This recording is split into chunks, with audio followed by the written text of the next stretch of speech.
நான் எம்பியாக தேர்ந்தெடுக்கப்பட்டால் குடும்ப தலைவருக்கு 1,56,000 ரூபாய் மதிப்புள்ள எலக்ட்ரிக் ஸ்கூட்டி இலவசமாக கொடுப்பேன். அதேபோல குடும்ப தலைவிக்கு 30,000 ரூபாய் வருமானமுள்ள செல்போனை இலவசமாக கொடுப்பேன். வணக்கம், என்னுடைய பெயர் ஷேக் தாவூத். BA வரை படித்திருக்கின்றேன். 10வது முறையாக திருப்பூர் நாடாளுமன்ற தொகுதியின் வேட்பாளராக போட்டியிடுகின்றேன்.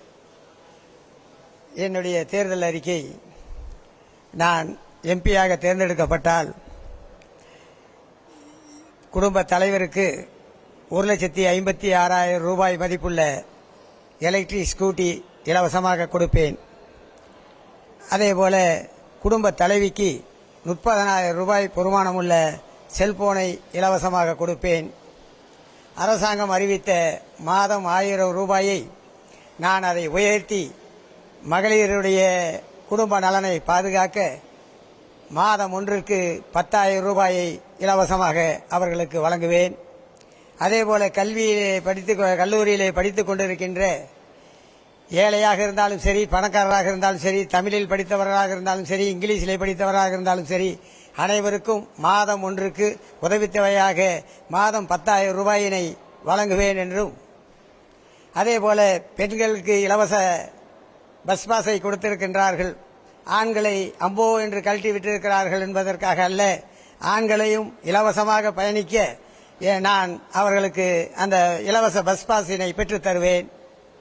அதேபோல பர்கூர் மலைவாழ் மக்கள் சென்று வர அங்கு பேருந்து நிலையத்தை அமைத்து அங்கு இருக்கக்கூடிய மக்களுக்கு இலவசமாக பஸ் பயணத்தை செயல்படுத்துவேன். குடும்பத்தில் ஒருவருக்கு அரசு வேலை நிச்சயமாக வழங்குவேன். தொழில் வளம் மிக்க நமது திருப்பூராக உயர்த்தி காட்டுவதற்கு தொழிற்சாலைகளை நிர்வகித்து புதிதாக அமைத்துக் கொடுப்பேன். அதேபோல மக்களுக்கு உண்ண உணவு வேண்டும்.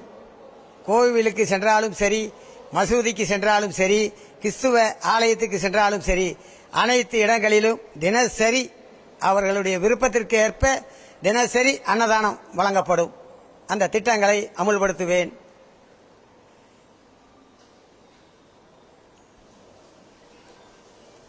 ஆகவே சுயேட்சையாக போட்டியிடுகின்ற எனக்கு உங்களுடைய பொன்னான ஆதரவினை வழங்கும்படி வேண்டி கேட்டுக்கொள்கிறேன். நன்றி, வணக்கம். ஆமாதில்லை, அதை இது இப்போ சொல்லலை. ஏன்னா மது மக்கள் ரொம்ப விருப்பமாக ரொம்ப லைக் பண்ணுறாங்க.